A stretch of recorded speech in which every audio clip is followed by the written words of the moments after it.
Hello, lovely friend. I am Dr. Mary Barson. And I'm Dr. Lucy Burns. And this is the Real Health and Weight Loss Podcast.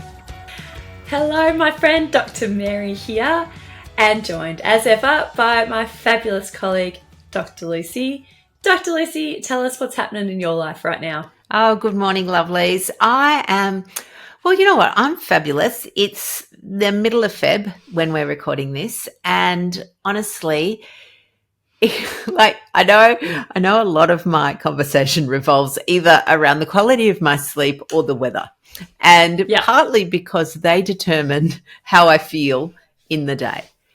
But the thing is, so the last couple of days I've had great sleep and the weather has been beautiful. So therefore I've got nothing to complain about in life. So no, I'm super.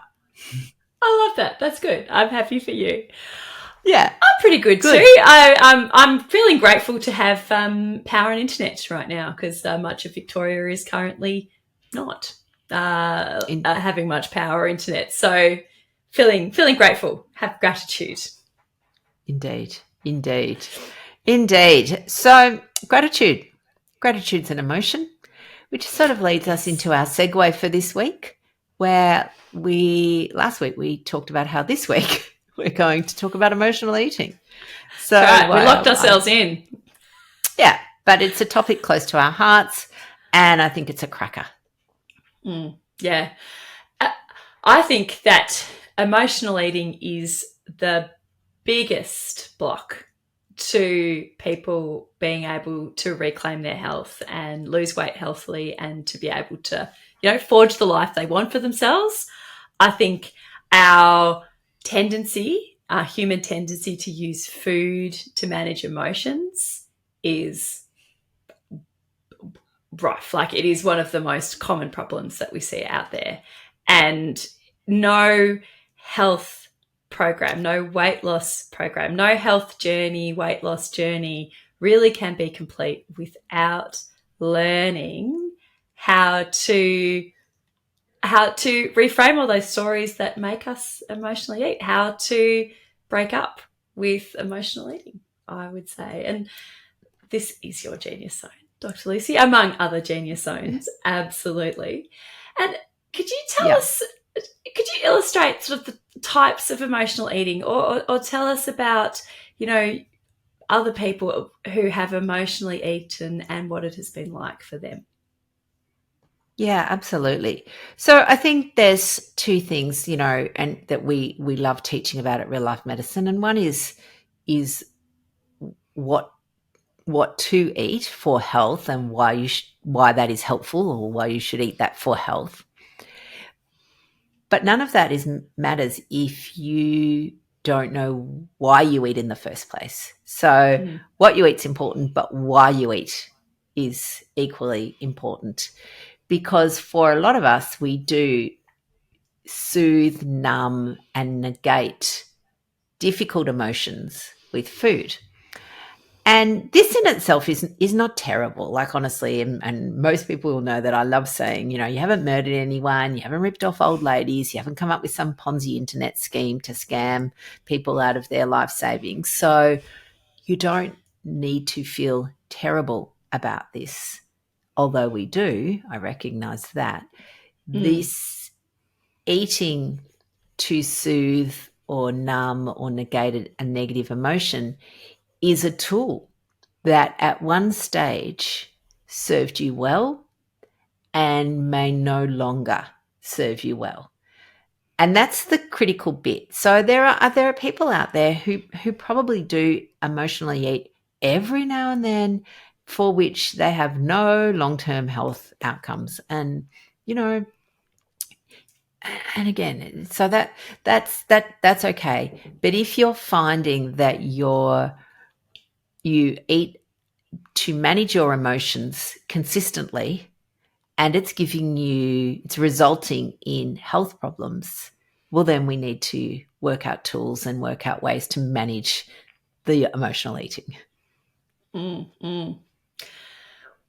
We have seen all kinds of emotional eating in all types and guises for all kinds of reasons in our in our work and our life as helping people lose weight, helping people reclaim their health. Could we illustrate this with a few stories, do you reckon, Yeah, Lucy? absolutely. Absolutely. So, one of my beautiful, beautiful patients, who's an older woman, maybe in her 70s, told me a story about when she was a child and she lived in a house that there was a lot of conflict. It was noisy. There was a lot of yelling between her parents, and she was 5 or 6 years old. And this noise and conflict would come, and she was frightened. And as a scared little girl, she had no, you've got no power, you've got no autonomy, you've got no way to manage this fear easily. So one of the things that she used to do was she'd run into her pantry and grab out they had these little tins of peaches. So she'd grab this tin of peaches and then she'd run outside and climb up a tree and hide in the tree and open the tin of peaches and sort of scoff them. And it was like this little thing that she would do that made her feel better and made her feel safe and made her feel calm. And interestingly, she then used that um, same behavior, that same thing for every time throughout her whole adult life there was conflict. She would run somewhere, grab a something, and hide by herself somewhere. It might be in her bedroom, might be in the car, depending on where she was. It might have been in the office at work, it might have been in the bathroom, at wherever. And she'd just sort of scoff it in. And then she'd just feel, and she hadn't linked them, so she didn't know this is why she was doing it. And she just felt so terrible. Like, why am I doing this, Lucy? It's terrible. It's such a terrible thing to do. And so we spent a lot of time just unpacking that and recognizing that as a beautiful little 6-year-old girl, she had no options. That was the only tool she had to calm herself, to soothe herself, to feel better.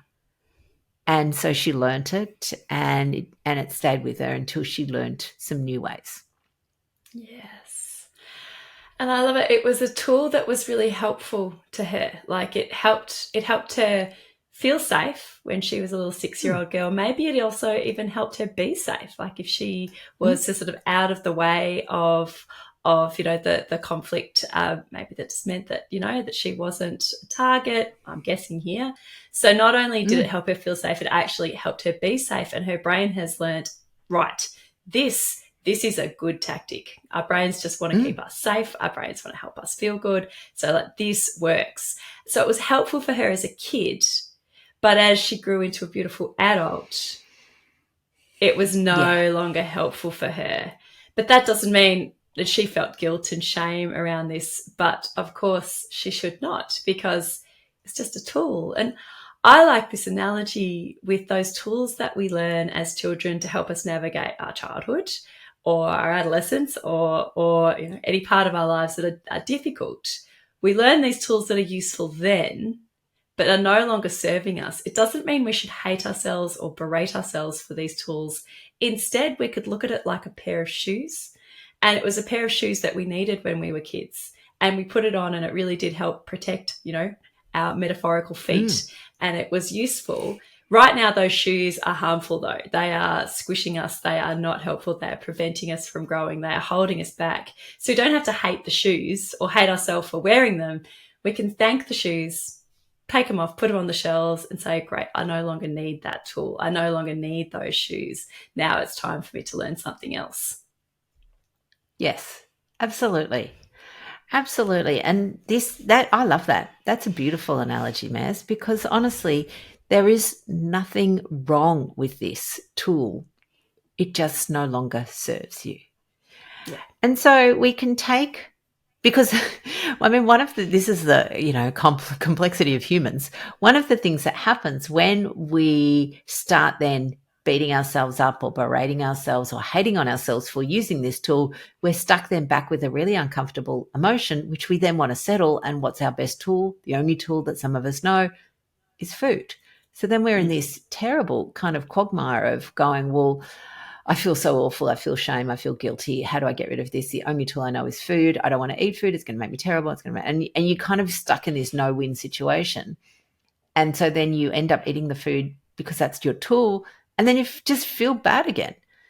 Yeah, it's like a cage. You get locked in a cage. Yeah. But you can break, you can unlock yourself. But it is, emotional eating can be an absolute trap that just keeps you trapped. Yeah. So again, step one is to recognize that all this is a tool, nothing else. And the tool served you well, and in fact was extremely helpful for you at one point in your life. So there is no need to hate on yourself for using it now. But what we recognize is that we need a different tool. One of the things I think is that sometimes we don't even know why we're doing the behavior that we're doing. Like, so many people come to us and go, I don't know why I ate that packet of Tim Tams. I'd promised myself I wasn't going to do it. And then I just went and did it anyway. Yes. And I think also there is a lack of awareness for many people about the difference between emotional hunger and physical hunger. So there is this desire to eat, and people may not be aware if it's coming from a desire to soothe, inner turmoil or inner emotions, or it's because they're physically hungry. And, that spending a bit of time just learning how to recognize the difference between those two is helpful too. Awareness is key. Like, you need awareness. You need awareness to how you're feeling physically and emotionally. And the main differences, you've got a fabulous way of describing the difference. If you're not egg hungry or chop hungry, you're probably not physically hungry. So if you're like, I need to eat, but you're like, would I eat a delicious pork chop if someone gave this to me? No. That it's probably not physical hunger, super helpful, but also emotional hunger tends to come on really quickly and is often for comfort foods. Like, it's often for a specific food, often a high dopamine food or a particular taste or a texture. Whereas if you're physically hungry, it usually comes on a bit slower, sort of pangs that come and go. It's not generally incessant, and you'd be happy to eat any, palatable food like a pork chop. So it's kind of how you can tune in if it's emotional or physical hunger. Yes. One of the interesting phrases that you just used there, Mez, is comfort food. And that in itself is an interesting discussion, because it's a phrase that is used a lot in society about comfort food, and people will identify particular foods as comfort food. And what one person might think of as comfort food, a different person, that won't be their comfort food. So it really is, again, something that can be really helpful is to have a list of what foods do I think of as comfort food. And, if you're thinking hot, warm puddings or pasta or a block of chocolate or a packet of lollies, whatever they might be, that they are the things that you describe as comfort food. Well, then I think that's really telling in what your brain actually thinks their use is for. Yes. Yeah. And, all food is comforting to an extent. Like, the idea that, being hungry and then not being hungry is comforting. All food gives us a bit of a dopamine rush, but it's the intensity of the dopamine. And also, whether or not these foods, either the type of food that you're eating or the frequency that you're eating it, whether or not it's helpful, whether or not it's serving you or not serving you. Absolutely. Absolutely. So, again, one of the things we like to talk to people about is, it's certainly not all or nothing. This is where people, I think diet culture has forged this pattern where you are either perfect or you've cheated. You're either perfect or you've broken it. You're either perfect or you've wrecked it and you're not going to lose any weight, so you might as well go the whole hog and just eat whatever you like. There's all of those sort of underlying thought processes. But to really identify and then manage emotional eating takes some time. It's not going to be done in a day or a week, because it's really long-standing behavior that we're trying to identify and then reprogram our brains for a different option. And it's funny, I was talking to somebody the other day about they have some binge eating behaviors, And their thoughts are always that as soon as they do it, they've failed. Whereas we talked about the idea of actually like occurrence reduction.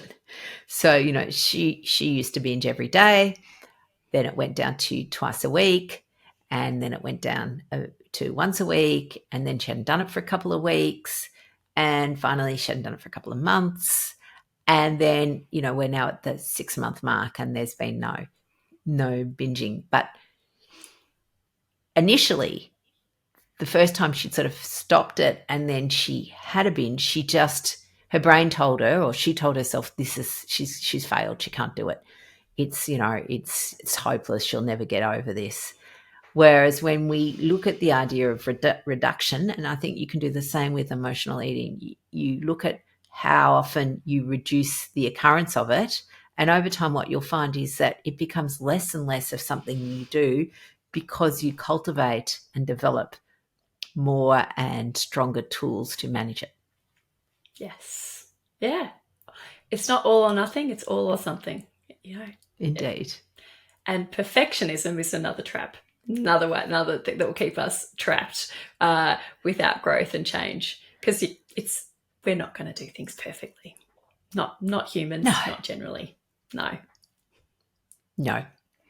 So, Maz, one of the things that we like to help people with, apart from, you know, first of all, identifying their emotions, is recognizing that, again, as humans, we're dynamic beings. We don't just wake up every day, have the same emotion every day, have had the same sleep every day, face the same weather every day, have the same challenges every day. Every day is different.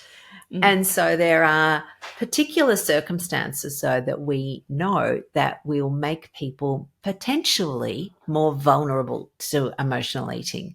So this is not to say you're guaranteed to emotionally eat if you experience these. What these are like just little signposts to help you identify situations in which you might be more vulnerable. And so therefore you can develop that awareness and implement some of the skills that you've learnt, or some tools that you're developing. So, Maz, if I thought it would be helpful if we go through some of those for our audience. Sleep deprivation is certainly going to be one of them. If you're tired, you're going to be more vulnerable to emotional eating because your stress hormones are higher, cortisol is higher, also your corticosteroid releasing hormone is higher, which actually physically makes us go out and seek high dopamine food and activities, where our hunger is going to be increased, our physical hunger will be increased when we're really sleep deprived, increases in ghrelin and changes in our leptin. So that tired state, absolutely, you are going to be quite vulnerable to emotionally eating. And as a mother of a 19-month-old baby, I have got some very recent experience with significant sleep deprivation, and being aware of that's really helpful. So when I'm sleep deprived, even just being aware that, you know, I'm more vulnerable to this is useful. And one thing that helps me in those times is to make sure that I eat a lovely good amount of nourishing, filling, healthy foods with, you know, a good amount of protein and fat, and I keep hydrated. That is very helpful. And also just, you know, implementing my other mindset tools during that time. And when you're stressed, so. I was just going to say, in relation to tired too, I think that there's a lot of advertising that goes on around energy drinks and energy foods, and, you know, the market to that feeling, you're tired, you need this to help you plow through the day. And a little hack for me is that if a drink or a muesli bar or anything describes itself as high energy, you just take that word energy and transfer it into calorie, because calories are just a unit of energy. So if something is telling you high energy, it's a high calorie product. Now, again, that doesn't mean that you're a bad person for eating it. But what I like to do is go, okay, I'm making this decision with full knowledge, not with tricks and mirrors, and swap out anything that's high energy. aka high calorie. And high sugar generally too. And Yeah. when you do those things, if you can, it's not always possible, but when you're in the throes of emotional eating and you know that you're doing it, or you're grabbing the sugary snack because you want the energy, just tune into how you're feeling can be helpful as well. How you're feeling before, during, and afterwards, and an hour afterwards, and the next day. And this could be helpful just to provide evidence to your brain that it's actually not helpful. You think that having the big chocolate bar is going to provide you with energy, but actually just makes you feel sick. And also can bring on feelings of guilt and shame. So it's actually not helpful. You think it will be, but it's not. Indeed, absolutely. So certainly tiredness is a trigger for emotional eating, or for you to be more vulnerable to emotional eating. So and we actually have a little acronym that we use as well that is super helpful, just for people to remember. So the T for tiredness is the last in our acronym, and the acronym is it's PHALT. So, but it's fault with a PH. So it's PHALT. So the P stands for pain. And we know that people who have physical pain or indeed emotional pain are more likely to soothe or use food to manage these symptoms. The H is for hunger. And again, this is identifying your physical hunger. So one of the things that diet culture often teaches us is to fear food, and that hunger, and we talked about this last week, that hunger is some sort of terrible character flaw, and that if you're hungry, well, what's wrong with you? You're just a morally weak person. Whereas hunger is a physiological state. And if you're hungry and, you need that nutrients, then eat some food. Like, okay, it's fine. So we've got PH, then we've got the A, which stands for anger, which is an emotion that is really triggering for people, because for a lot of us, anger has been an emotion that is unsafe to express. And so especially for women. Yep. Women and as a kid, often you're told, to not express your anger. And as a woman, if you express anger, then you're, a cow, or you're bossy, or you're mean, or you're whatever. And so we internalize it and shovel it down with some food. We don't know what to do with it. It's, we feel bad being angry, and we just eat something.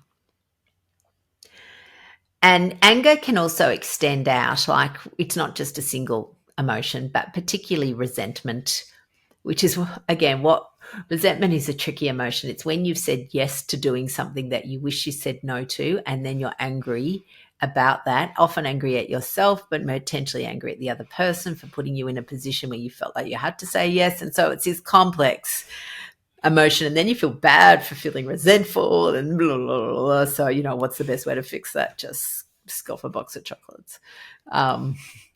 So that is tricky. So that's the anger bit. Then the L is lonely. And we know that loneliness is not good for humans. We're not supposed to be alone or lonely. So it can be that physical loneliness where you're literally by yourself and you feel isolated. But it can also be loneliness where, let's say, you feel the burden of responsibility, as an example. So you might feel lonely in this task that you've got, or this job you have to do, and you feel unsupported. So loneliness can doesn't have to be just that literally, I'm alone by myself. And then, as Mary's already mentioned, the tiredness, both, the physical reasons, all of those hormonal shifts that happen when we're tired. But we also know our, any resolve that we had will often, it just disappears when we're tired. Yep. We're less resilient. Yes. I love that I did that backwards. I started with the T. I think that's probably because I've got a baby right now. I think. Well, again, and this is whatever is at the front of your mind is the thing that is, That's this, right. and you know what's interesting? So what you've just demonstrated beautifully then is how the reticular activating system works. Absolutely. So we Yes. talked a lot about that, and that is the filter through which you look at the world, and that filter is based on the way you already look at the world. It's a very flawed system to some extent. So whatever you're looking at, you will give higher importance to. So as Dr. Mary just said, she's tired. She's probably, vulnerable, except that she's got excellent mind management skills. But if she didn't, she would be extremely vulnerable to emotional eating. And again, most people, when they are emotional eating, are looking for these high dopamine. So usually ultra processed foods that are easily available and cheap, and on at every petrol station, milk bar, coffee shop, pharmacy, supermarket, they're everywhere. Most people aren't going, oh God, I feel so stressed, I'm going to have a bowl of broccoli. It's the dopamine inducing foods that we're looking for. Mm. You mentioned resolve there too. And I think that willpower comes into that as well. And we were talking about this off air, about the groundbreaking 1998 study on willpower by the psychologist Roy Boymeister, where what happens when we try to resist a bowl of chocolates versus a bowl of radishes? Lucy, I'd love you to elaborate here about willpower. So they did this study where they separated people into two groups and age matched them and all of those other things. And they, in front of them, one group got this big bowl of donuts to look at and said, you're not allowed to have these. You just can't. You have to look at them, but you're not having them. And the other group got a bowl of radishes, and they said the same thing. You're not allowed to have them. And then after a while, they put them into to do a puzzle. And the puzzle it didn't have an ending. It was an impossible task, but they were told they had to keep going to get to the end of it. And interestingly, the people that had spent all of their brain power on the donuts really only had a couple of minutes in the puzzle before they gave up. Whereas the people who'd looked at the radishes, which presumably didn't require that much brain power to resist, went, and they spent a lot longer. And the difference was sort of 2 minutes on the puzzle to 15 minutes before the 15 minutes people go, actually, I can't do this.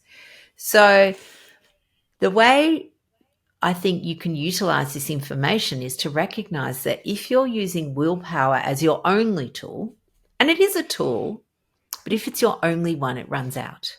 So if you had to use that tool to resist donuts in the tea room at work, and then resist the macas that was some work colleague brought in, or that you bought for your kids but not you, or whatever, that by the end of the day, by the time you're trying to then resist something else, that your chances of doing that are much lower. So willpower it's not a myth. It's there. We have it all the time, but it's a finite resource, and the amount that you have each day also fluctuates depending on all those other circumstances. So all those you PHALTs, yes. Yeah, absolutely. And you most definitely can't rely on that as your only strategy. Yeah. Cultivating mindset tools to acknowledge, accept, live with, soothe your feelings is key.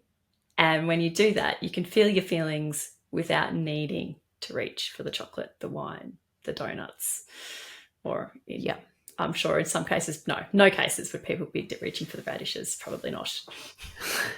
No, probably not. Probably not. But yes, there are certainly plenty of tools that you can do, and learning those tools and recognizing that, again, it's learning. It's a skill that you need to learn. You can't do it overnight. You don't just suddenly develop mindset tools overnight, but they are teachable, learnable, and cultivatable, if that's a word. I think one of the most useful tools, well, there's lots of useful tools, and you need to find the ones that work for you. But being able to just ground yourself in the moment when you feel that overwhelming urge, the awareness we've talked about is so key. And once you have that awareness, being able to do something that grounds you right then and there is so helpful. Just to buy yourself a bit of time, a bit of breathing space.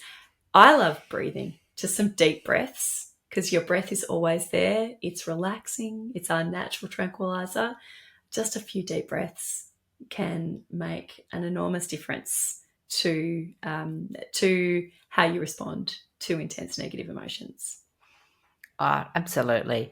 And I think, you hit the nail on the head there where you said there's no one tool. It's a box of tools, to continue that analogy, and everybody's box will look a little different.